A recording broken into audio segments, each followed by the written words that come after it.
ఒక డాక్టర్గా మీకు తెలిసిన ఆరోగ్య సూత్రాలను ప్రజలకు తెలియజేస్తూ ప్రజల ఆరోగ్యాన్ని కాపాడాలి అనుకుంటున్నారా? అయితే తెలుగు హెల్త్ ఫోకస్ ఛానల్తో చేతులు కలపండి. మరిన్ని వివరాలకు 8121172353 నంబర్కు వాట్సాప్ మెసేజ్ చేయండి. నమస్తే అండి, నా పేరు doctor Bhavya Bayana, consultant surgical oncologist, KIMS hospital, Gachibowli. So కామన్గా చాలామంది చాలా క్వశ్చన్స్ అడుగుతూ ఉంటారు.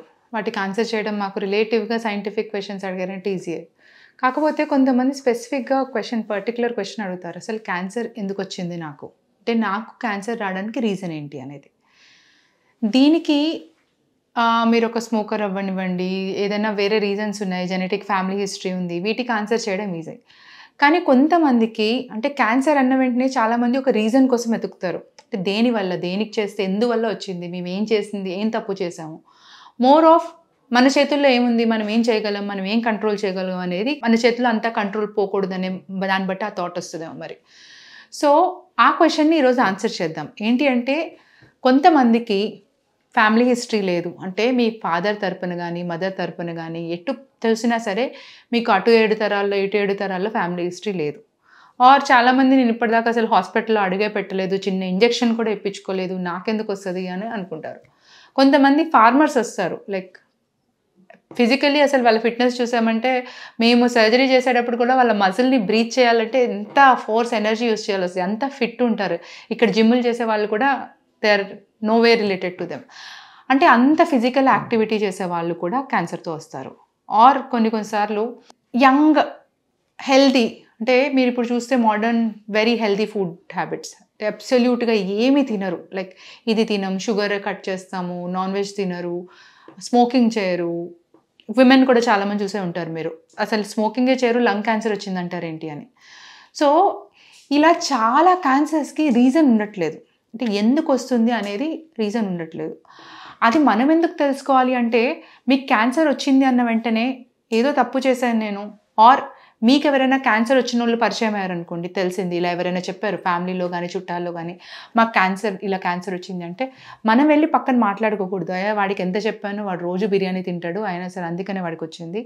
ఇలాంటివి ఒక స్పెసిఫిక్ రీజన్ తీసుకొని వాళ్ళని షేమ్ చేయడం కానీ, మీకు దీనివల్ల వచ్చింది, ఇది చేస్తే తగ్గిద్ది, ఇది మీరు చేయలేదు, నేను చెప్తూనే ఉన్నాను రోజు ఆ నీళ్లు తాగమని, ఇంట్లో ఆక్వాగార్డ్ నుంచి వాటర్ తాగుతున్నారు, ఇలా 100 చెప్పొచ్చు మనం. పొద్దు నుంచి లేచి బయటకు వస్తున్నామంటే, ఈ మధ్య చెప్పులు వేసుకుంటున్నారు, చెప్పుల్లో ప్లాస్టిక్ ఉంది, దానివల్ల క్యాన్సర్ వస్తుంది కూడా అంటున్నారు. లైక్ లిటరలీ మనం సరౌండింగ్లో ఇక్కడ కూర్చున్నామంటే గాలిలో క్యాన్సర్, దీనిలో క్యాన్సర్, దాంట్లో క్యాన్సర్, వాటర్లో క్యాన్సర్, చెప్పుల్లో క్యాన్సర్, ఇంక ఎక్కడ ఏది ఉండట్లేదు, శానిటరీ ప్యాడ్స్ కూడా వదలట్లేదు, ప్రతి దాంట్లో క్యాన్సర్ సంబంధించినవి ఉన్నాయి అంటున్నారు, ఉండొచ్చు కూడా. వాటికి మనకి ఆల్టర్నేటివ్ సొల్యూషన్ ఉందా అంటే ప్రాబ్లం గురించి మాట్లాడదాం. సొల్యూషన్ కొంతమంది ఎఫర్ట్ చేయగలుగుతారు, ఎందుకంటే సొల్యూషన్స్ అన్నీ ఇప్పుడు కాస్ట్లీ.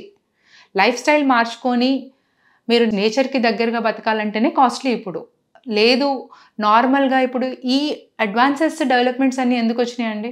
ఇదివరకు ఏంటి అంటే తిండి లేక చనిపోయేవాళ్ళు, ఇప్పుడు మనకి తిండి రూపాయికి 2 రూపాయలకి, బిస్కెట్ ప్యాకెట్ 4 రూపాయలకి 5 రూపాయలకి కూడా అవైలబుల్ ఉండే సిచ్యువేషన్కి వచ్చాము. ఇదంతా ఇండస్ట్రియలైజేషన్.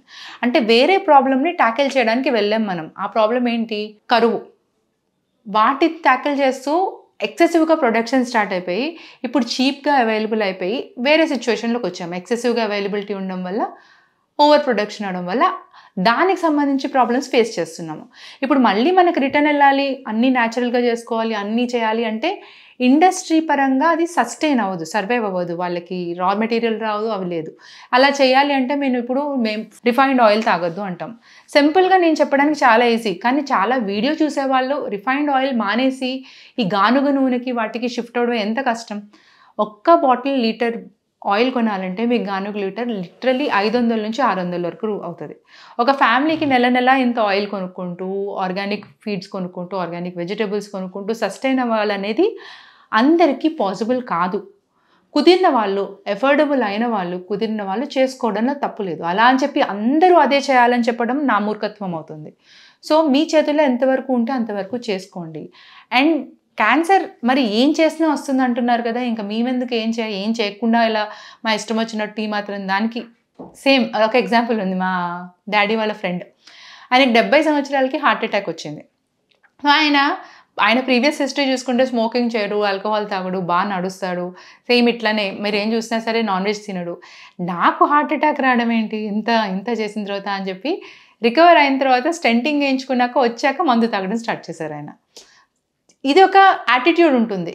సో దీనికి ఏంటి ఆన్సర్ అంటే చాలా మనం ఎలా చెప్పచ్చు అంటే, ఇప్పుడు ఇద్దరు ఉన్నారు, బాగా స్మోకింగ్ చేసే అతనికి ఒక రకమైన క్యాన్సర్ వచ్చింది, ఇంకొక అతను ఉన్నాడు అసలు స్మోకింగ్ చేయడు, సేమ్ నేను ఇందాక చెప్పినట్టు మా అంకులే అనుకోండి, హెల్దీ ఆయనకు క్యాన్సర్ వచ్చింది. ఇద్దరికి నేను సేమ్ ట్రీట్మెంట్ ఇస్తాను. ఆర్ ఒక ఆయనకి ఊపిరితిత్తులు సరిగ్గా లేవు కాబట్టి నేను ఫుల్ ట్రీట్మెంట్ ఇవ్వను, ఎందుకంటే ఈయనకు ఫుల్ ట్రీట్మెంట్ ఇస్తే ఈయన తట్టుకోలేడు అనిపించి ట్రీట్మెంట్ తగ్గిస్తాను. ఇంకొక ఆయన ఫిట్గా ఉన్నాడు చూడండి, ఆయనకి నేను 1 ఫుల్ ట్రీట్మెంట్ ఇవ్వగలుగుతాను. లేదు సెకండ్ సినారియో, ఇద్దరికి ఫుల్ ట్రీట్మెంట్ ఇవ్వగలిగాను. ఇద్దరిలో ఎవరు మంచిగా బయటకు వస్తారు, ఎవరు హెల్దీగా దాన్ని తట్టుకొని బయటకు వస్తారు అంటే obviously answer healthy life style ఉన్న వాళ్ళదే. సో మీ హెల్దీ లైఫ్ స్టైల్ అనేది క్యాన్సర్ వస్తుందా రాదా అనే దాని గురించి కాదు, మనకి వచ్చినా సరే మీ హెల్దీ లైఫ్ స్టైల్ ఉన్న వాళ్ళు తొందరగా రికవర్ అవుతారు, ట్రీట్మెంట్ని బెటర్గా తట్టుకుంటారు, దాని నుంచి బయటకు వస్తారు. సర్వైవల్ అనేది చాలా లాంగ్గా ఉంటుంది. నేను నా వీడియోస్ కింద కొంతమందిని చూశాను, క్యాన్సర్ వచ్చిన వాళ్ళు 20 సంవత్సరాలు 30 సంవత్సరాలు బతుకుతారని చెప్తున్నారు, మీరు డాక్టరేనా అని అన్నారు ఎవరో. సో నిజంగా బతుకుతారు, బతకకపోతే మేము అలాంటి ఆన్సర్స్ చెప్పాల్సిన అవసరం లేదు. బతుకడానికి రీజన్స్ ఉంటాయి. మీ హెల్దీ లైఫ్ స్టైల్, మీరు హెల్దీగా ఉండి ఆల్రెడీ ఫిట్గా ఉన్నారనుకోండి, ఒక్క ప్రాబ్లం, క్యాన్సర్ అనేది ఒక్క ప్రాబ్లం వస్తుంది, ఆ ప్రాబ్లంకి సొల్యూషన్స్ చాలా ఉంటాయి. దాన్ని మీరు ఫస్ట్ ఆఫ్ ఆల్ టాలరేట్ చేయగల సిచ్యువేషన్లో మీ బాడీ ఉండాలి. ఈ క్వశ్చన్ ఎందుకు ఇంకా కామన్గా డిస్కస్ చేస్తామంటే, డిప్రెస్ అవుతారు, నేను ఇంత మంచిగా ఉండి ఏం చేసినా సరే నాకెందుకు వచ్చింది అనే దానికి ఉంటుంది. సో అలాంటి వాళ్ళకి మీ మనోధైర్యం కూడా చాలా ఇంపార్టెంట్. దీనివల్ల మీరు డిప్రెస్ అయ్యి పక్కనోళ్ళు ఇన్ని రోజులు నేను అన్నీ నోరు మూసుకొని అంత హెల్తీగా మెయింటైన్ చేశాను, ఇప్పుడు నేను ఇలా కష్టపడుతున్నాను, నా పక్కన ఉన్నోడు రోజు బిర్యానీనే తింటాడు, వాడు హ్యాపీగా ఉన్నాడు అని బాధ కలిగిద్ది ఎవరికైనా, అది న్యాచురల్ రొటీన్. కానీ నేను అన్నట్టు ఆ క్యాన్సర్ని తట్టుకునే శక్తి మీకున్నట్టు వేరే వాళ్ళకు ఉండదు.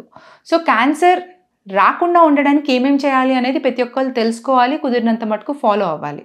అంటే ఎక్సర్సైజ్, ఆహార పద్ధతులు సరిగ్గా ఉంచుకోవడం, ఫ్రూట్స్ వెజిటేబుల్స్ డైట్లో చాలా ఇంక్లూడ్ చేసుకోవడం, అంటే యాంటీ ఆక్సిడెంట్స్ ఇంక్లూడ్ చేసుకోవడం, స్మోకింగ్ ఆల్కహాల్ తగ్గించుకోవడం, సెడెంటరీ లైఫ్ స్టైల్ అనేది దాని నుంచి బయటపడడం, ఒబేసిటీ ఉన్నవాళ్ళు కొంచెం వెయిట్ తగ్గించుకొని ఐడియల్ వెయిట్ మెయింటైన్ చేయడం, ఇవన్నీ అవసరం. అలా అని చెప్పి చెయ్యని వాళ్ళకి క్యాన్సర్ వస్తుంది, చేసిన వాళ్ళకి క్యాన్సర్ రాదు అనుకోవడం తప్పు. ఎవరికన్నా వచ్చే అవకాశం ఉంటుంది కాబట్టి మీ చేతుల్లో ఉన్నది ఏంటి అంటే సింపుల్గా స్క్రీనింగ్. నేను కొన్ని సెల్ఫ్ టెస్ట్ మెథడ్స్ చెప్పాను, ఎలా అయితే బ్రెస్ట్ సెల్ఫ్ ఎగ్జామినేషన్ చేసుకోవాలని చెప్తున్నాను, ఇలా డిఫరెంట్ మెథడ్స్ ఉన్నాయనేది ఎక్స్ప్లెయిన్ చేశాను ఆల్రెడీ. అండ్ స్క్రీనింగ్ గురించి కూడా డీటెయిల్గా ఎక్స్ప్లెయిన్ చేశాను, అంటే ఏమేమి స్క్రీనింగ్ ఆప్షన్స్ ఉంటాయి మీకు అని. థైరాయిడ్ క్యాన్సర్ కానీ, బ్రెస్ట్ క్యాన్సర్ కానీ, సర్వైకల్ క్యాన్సర్ కానీ, కోలన్ క్యాన్సర్ కానీ, లంగ్ క్యాన్సర్ కానీ, ప్రాస్టేట్ క్యాన్సర్ కానీ, ఓరల్ క్యాన్సర్ కానీ కొన్ని స్క్రీనింగ్ మెథడ్స్ ఉంటాయి.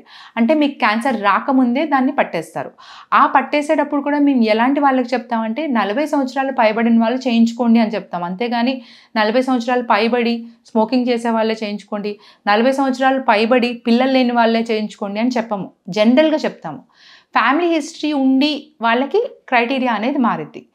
సో క్యాన్సర్ అన్న వెంటనే దానికి రీజన్ వెతకడం మానేయడం అంటే నేను అనేది ఎమోషనల్గా. సైంటిఫిక్గా ఆబ్వియస్లీ ఎతకాలందరూ, దాని గురించి రీసెర్చ్ జరగాలి, దాని గురించి ఫర్దర్గా డిస్కషన్స్ రావాలి.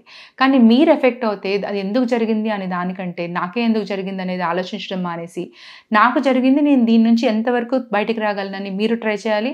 మీ పక్కన వాళ్ళు మిమ్మల్ని బ్లేమ్ చేయకుండా, మనం ఎవరైనా క్యాన్సర్ పేషెంట్ని చూస్తే వాళ్ళకి ఎంతవరకు సపోర్ట్ చేయగలరో చూడాలి, కానీ ఏదో నోటికి వచ్చిందల్లా మాట్లాడి వాళ్ళు ఇంకా ఇబ్బంది పెట్టకూడదు. మీరు మీ క్యాన్సర్ జర్నీని మాతో షేర్ చేసుకోవాలనుకుంటే కింద కామెంట్ సెక్షన్లో కామెంట్ చేయండి, దాని గురించి ఫర్దర్గా డిస్కస్ చేద్దాం. Thank you.